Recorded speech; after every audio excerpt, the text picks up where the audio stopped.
All right, all right, all right. Warm up. Another day, another warm up. The judging is in full effect. The judges are giving their thoughts on round 4 entries. Amazing. Really cool entries. Exciting times. And then it's going to be all out war for the comeback bracket, which is going to be even more insane. And then finale. We are so close, people. So close. It's going to be amazing. I painted this yesterday. Horrible. And I painted this as well at the same time. Also horrible. But at least I paint again, which felt nice. But the painting, those paintings were they're what's they called? Vapid. They're empty. Shaman, yeah, all within the span of 20 minutes. Both of them within 20 minutes. Just playing around with acrylics again. Hey Zilin, Bruno Romanos, how's it going? The man, the myth.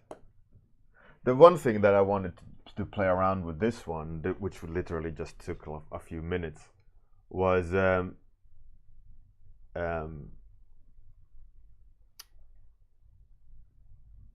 was testing with the fluidity of the paint and marks.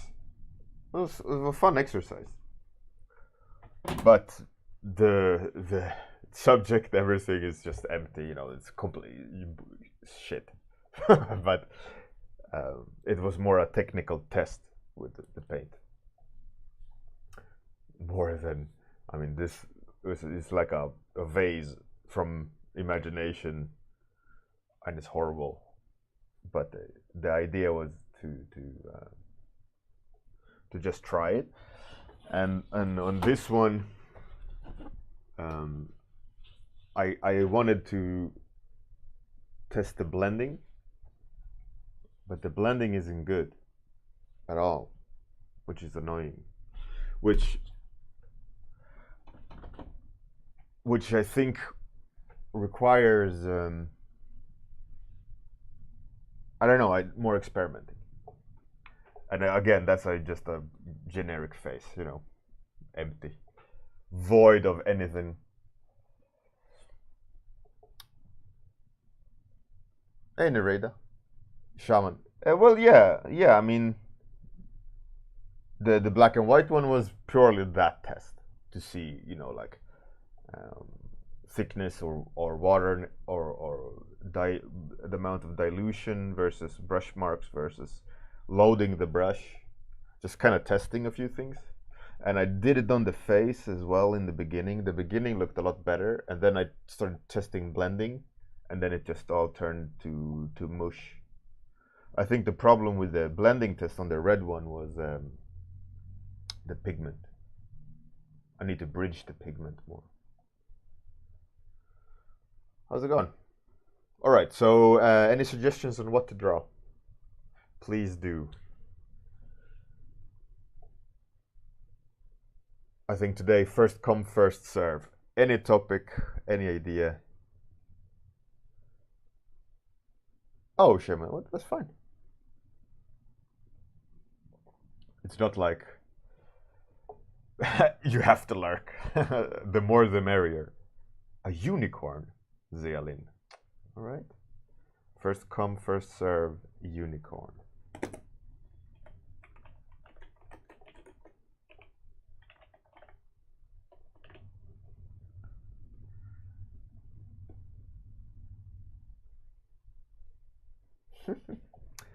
A unicorn. Let's go. I'm gonna do tribute. A tribute unicorn to my golden ticket winning entry.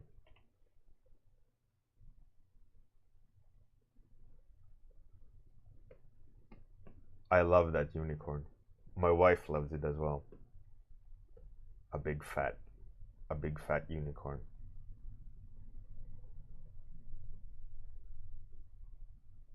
Let's go.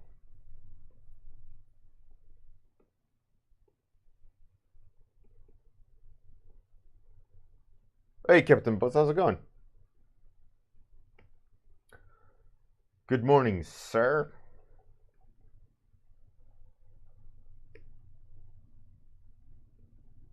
For those who don't know what I'm talking about, let me show you.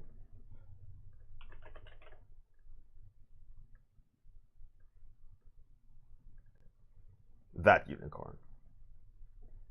Where's the full picture? Here's the full picture. This fat, happy unicorn. I was gonna do a tribute to.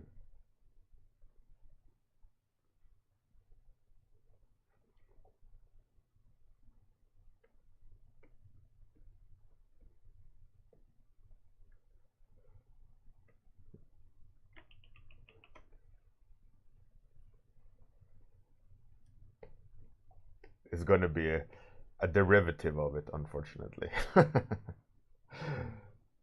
Full-blown illustration quality unicorn versus 30 minutes unicorn. It is given, it's a given that it will fail, but it's gonna be a unicorn. So I'm okay with that. Captain Boss. They will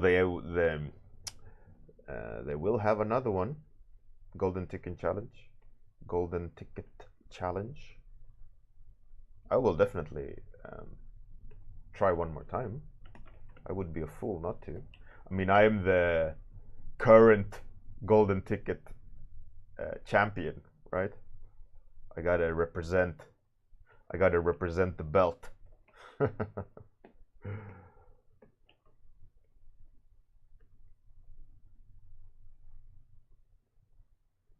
I can't, let someone else win it.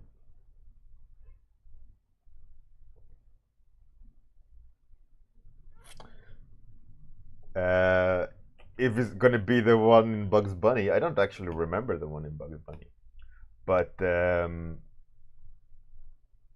this unicorn is, like I said, I'm doing it in the style of the Golden Ticket winning unicorn. So I'm just kind of, at the moment I'm just blocking it out so I can render on top of it, and I want clean groups.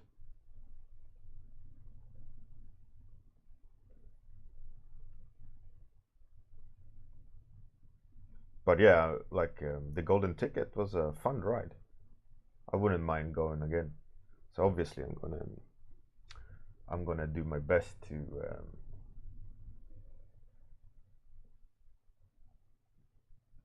to try to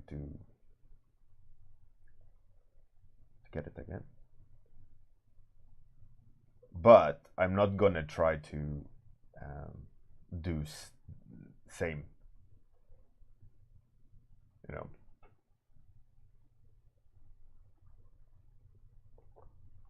shaman or shaman. It was an art competition for a workshop called The Trojan Horse Was a Unicorn, and for short it's called THU. So this last year, that workshop was set in Malta, and they had a competition where the Golden Ticket winner would get a full workshop ticket for free, trip for free, hotel for free, food for free, and things like that, right? So and it was a competition with around 1,000 people joined in, and I was a lucky winner. Well, not lucky, but there was a professional category and amateur category, and I entered obviously the professional category, and I won it. And then there was an amateur golden ticket winner, and he won it as well. And we got there, and we enjoyed the workshop and the trip, and I mean, free vacation for a week, right? To Malta. It could be worse places to get a free ticket to. And yeah, it was fun. So this year, THU will do the golden ticket competition again. And you have a chance. I don't know the specifics or the awards, but I assume it's the same.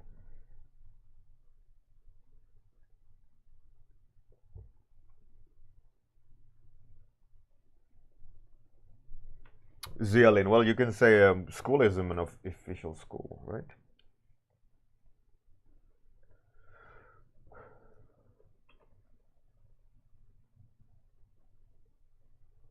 Accredited school, I assume. It's just so you can't say, oh, I'm a student of life, and then, I think they're just trying to limit trollers.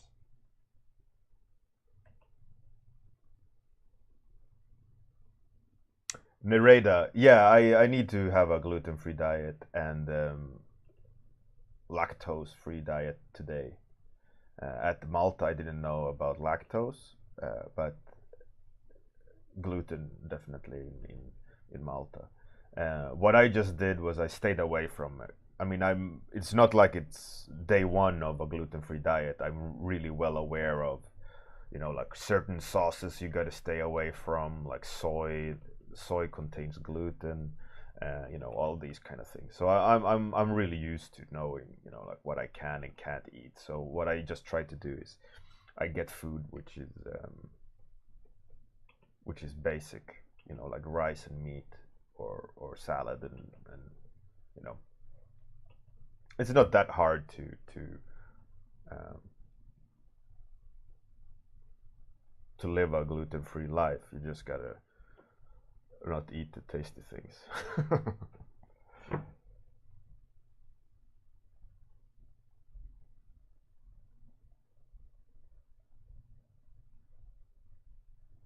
Hey, Panda Perception. Nereda, there is gluten-free bread, but you can forget about it that there is gluten-free bread in restaurants.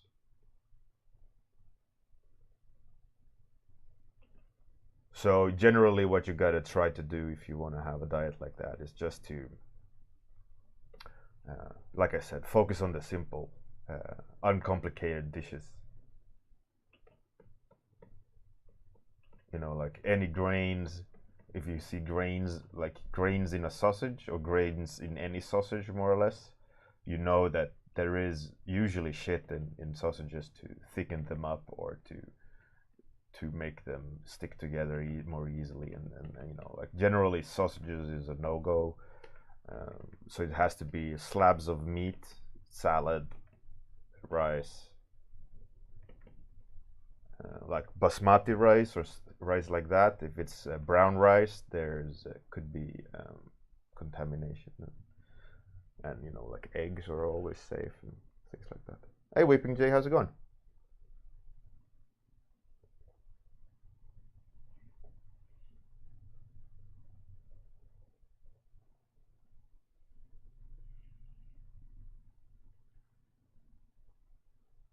Shaman, that's a lot of weight. Um, Probably a lot of retention from inflammation that your body is releasing. You're gonna gain that back though when you balance out. And it's because most likely it's because you're excluding a lot rather than eating alternatives. So you gotta be wary of that. make sure you eat healthy even though you're gluten free, right? And also that's also very common when you go on keto, that you lose a lot of weight and you think, oh, I'm so much healthier now. But what's actually happening is that your body is releasing water. That's why you usually like lose a lot of weight really fast. It's because you let go of the retention of water, and you're gonna gain back that retention because you need water in your body, right? And usually that happens when you balance out your diet. Then you start gaining weight back because the body needs water.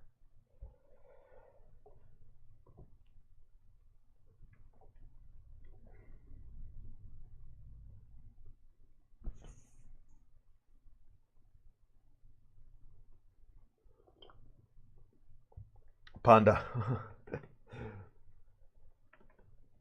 Yeah.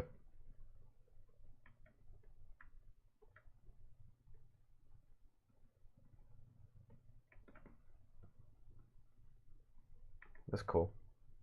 I mean, I think modern diet, or actually the modern diet is like a version of the 1990s cutting edge diet, right? Like the mass manufactured, long shelf life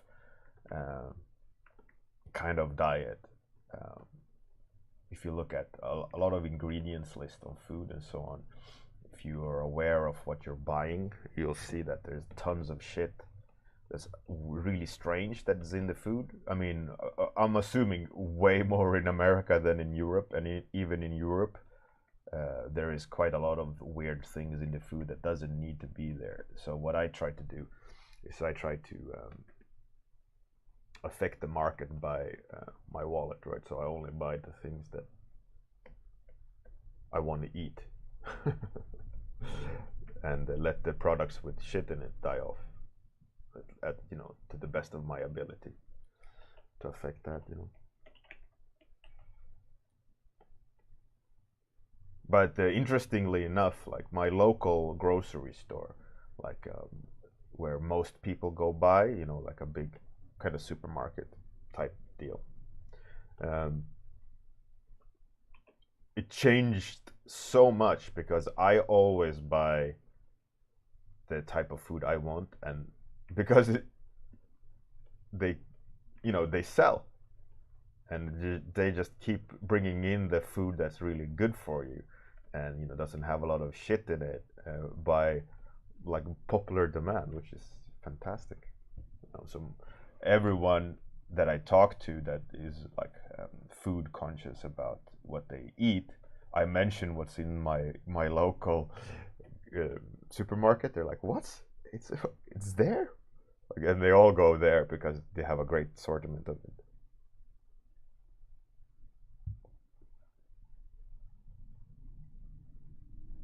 Nereda, yeah, juices in particular, stay away. But there is like a few. There's a few, very few brands that are like organic, and for Americans, um, as far as I know about organic, is that it's not in the American market. Organic doesn't necessarily mean regulated. You can call anything organic. In Europe, if it's labeled organic, it needs the symbol and it needs to go through the like limitation of what organic food has to be, and that is a certain limitation on chemicals and so on. And that's like by law, right? And as far as I know, in America, that law doesn't exist, so anyone can say it's organic without having any regulations driving it, right? And in Europe, it's that green leaf. If the green leaf is on a food item, it means it's verified and controlled.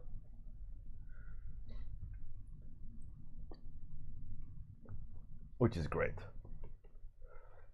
which is, you know, what you want. I mean, you buy, or rather you pay extra for it, you know, in that sense. It's not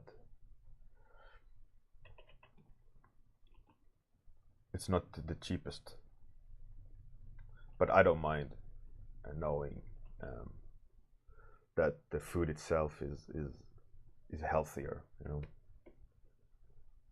But there's still going to be shit in it. Obviously, it's still a mass farmed food, you know, because that's how we get our food. We can't. I mean, unless you go to a farmer that doesn't mass produce food for market, but all farmers do that want to sell their food. So, you know, you can't get away from it. So what my thinking is, okay, I'm gonna buy the mass produced food that's with less shit in it, you know, to limit impact.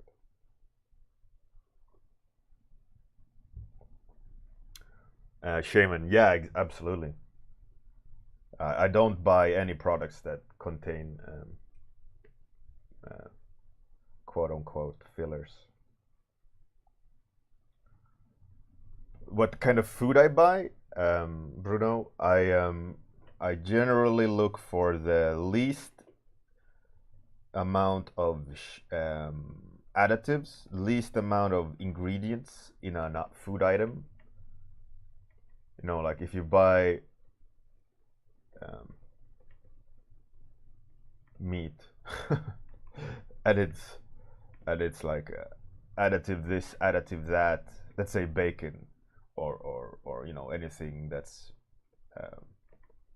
gone through a system, right? And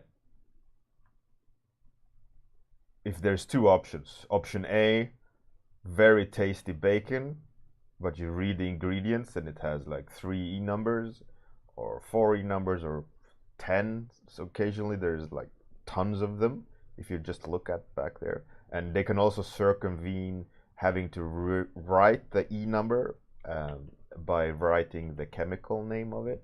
So like sodium chloride or whatever instead of E321, you know. But in Europe they need to define major chemical compounds that they add to the food. They can also hide a lot within umbrella term like flavoring. So naturally, if it's organic food, verified organic food, with within the label of, or the umbrella term flavoring, you know that in theory it doesn't matter, because the food, the organic part is only for growing the food, not processing the food.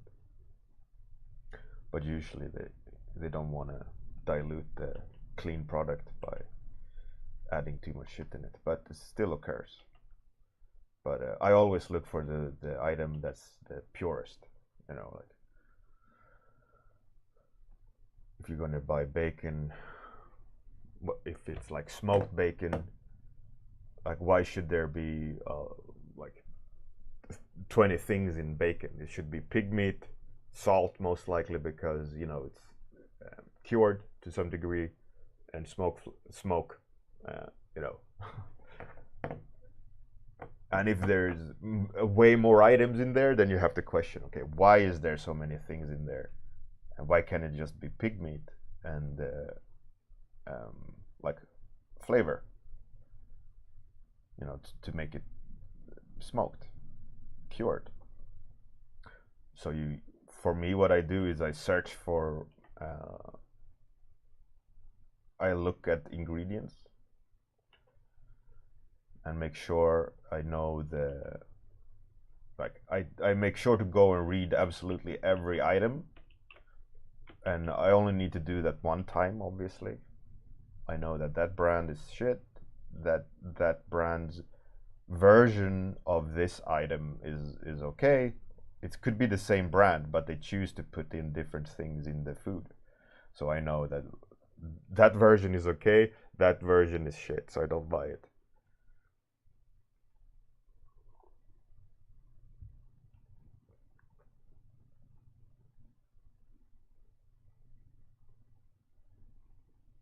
Shaman, yeah, exactly. Panda perception.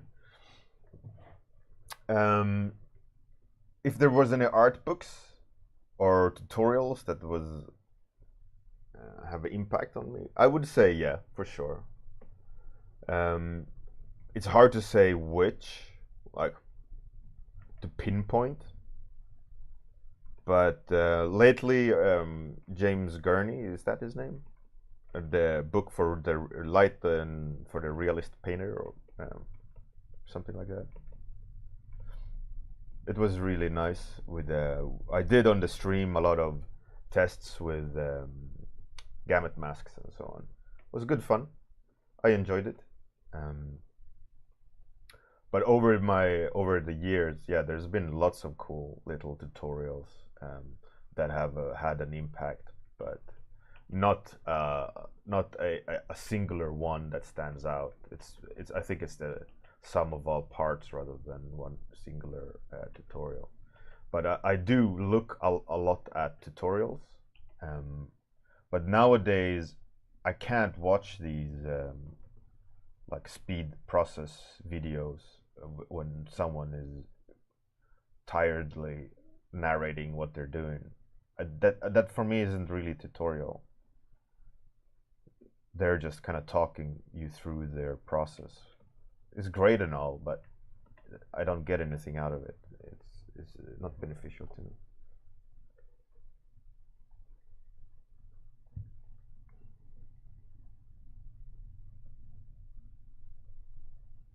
Shaman, yeah, that book you definitely need to go back and forth with.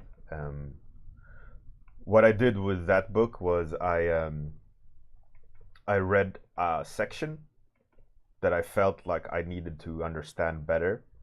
I read it again, and then I walked away, experimented with the information, and tried to implement the information and tried to understand what he talked about, how it worked, you know, kept experimenting, and then again went back and read the same section again. And every time you did that, you'd pick up new little tidbits of information and knowledge there. You go, oh yeah, okay, now I get that, but that I didn't notice this part, and now that makes sense. And you just go back. And it's the same thing as with anything really, and it doesn't necessarily need to be from a person or a singular tutorial. It's about sourcing information, understanding the information, implementing it, and then going back to the same thing. Like I discussed this when we had a back to basics series on the warm up, right, where we went back to rendering spheres and basic geometrical shapes and a light source and so on.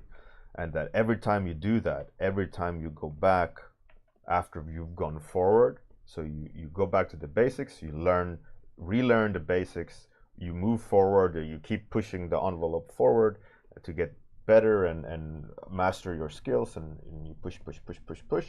Then you go back to the basics again.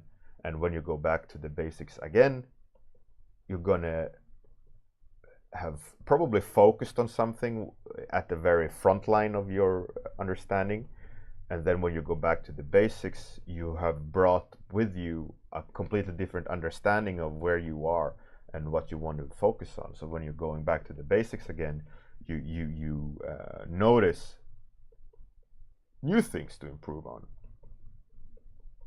and back and forth you go. And I think it's really important to like try to understand what you're doing. So if you want to learn something about color, go and read up about color and try to like take a moment to think about it and wonder what it actually means and how it actually works. Go away and go to the drawing board, try to implement it, try to understand it, and figuring out, and don't cheat by looking at the answer, you know. Keep exploring it with your mind. Force yourself to try to understand it rather than look at the back of the book for the quick answer, you know. Quick answer being a tutorial or someone telling you how it works. Because in the end, if you figure it out yourself, you're filtering the knowledge to your way of thinking rather than someone else's filtration of the information. I mean, maybe you have found someone that thinks extremely alike the way you do and have the same kind of train of thoughts and same kind of life, so that the gap is very minimal, but those chances are very small that there's another person in life that has gone through the same things you have and are thinking the same way as you are, you know.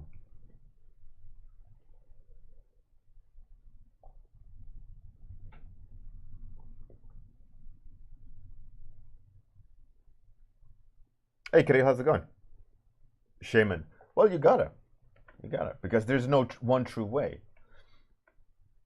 And there's also the whole thing who you are as an artist, what you prefer as an artist, how you view the world as an artist.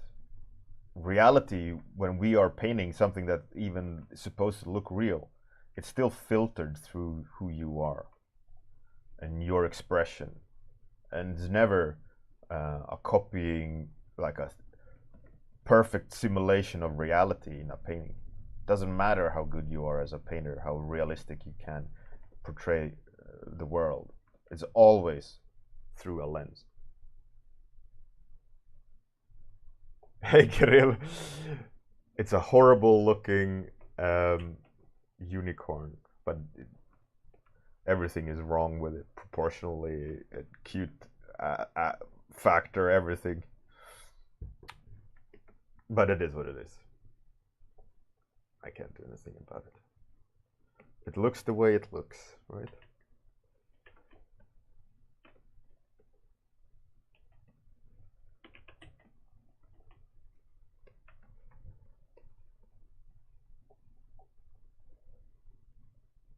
No.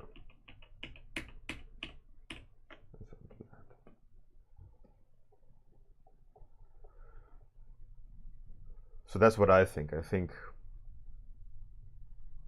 a lot of artists, there's a lot of great artists around, there's a lot of skilled artists, but I see more and more similarities between a lot of artists and similarities between certain tidbits of knowledge and where they've sourced that information. And I'm not overly happy about the fact that there's a lot of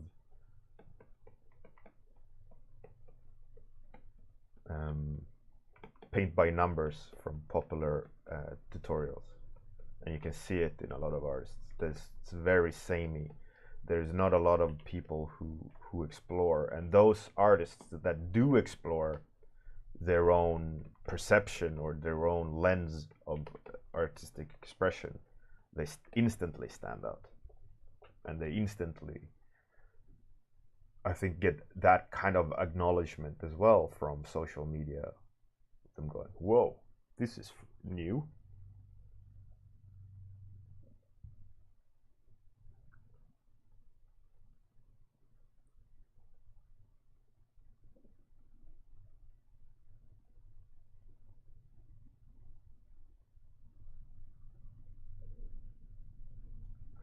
Shaman, yeah, exactly. Rainbow poop.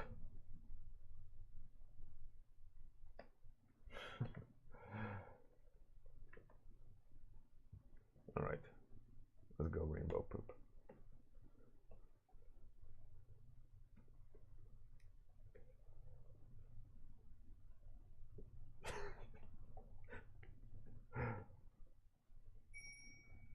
I don't even know. I'm probably choosing the colors absolutely wrong. The artist doesn't know how a rainbow looks like. It's obviously, I know it's obviously the hierarchy of the colors. Green shouldn't be next to orange.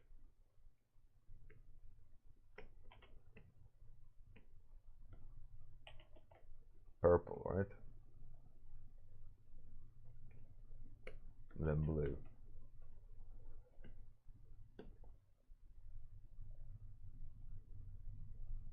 And then green next to yellow. Right?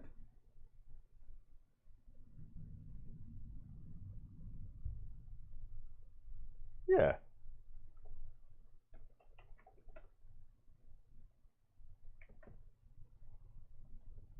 Something like that, right? Spectrum. Now it looks more like it's urinating. Maybe that's okay.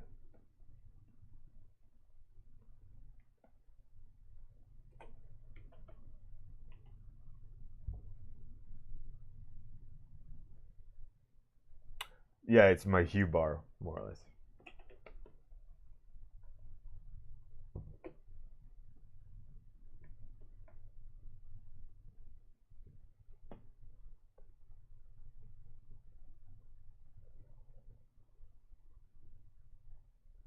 Yeah, so to wrap that comment up, I think I've always been conscious about the whole copycat thing and stay too close to someone else's direction. I did that very, very, very early on, like year 1 of my explorations. And I stayed very true to Feng Zhu's old marker technique. And I quickly realized that I'm always going to be a step behind that artist, even if I master his technique. I'm always going to be waiting for his next turn in order for me to be able to take the turn with him. So I quickly stopped looking at one singular point, and I stopped looking at artists, and I started looking more at what artists are looking at. You know, if that makes sense.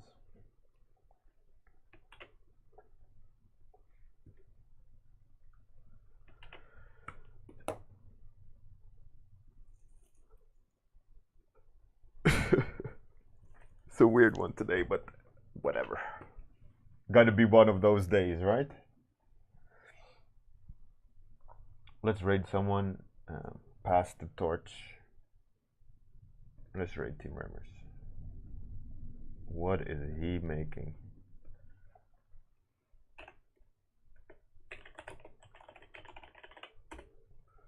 As per usual, I'm gonna do the outro and then we're gonna raid.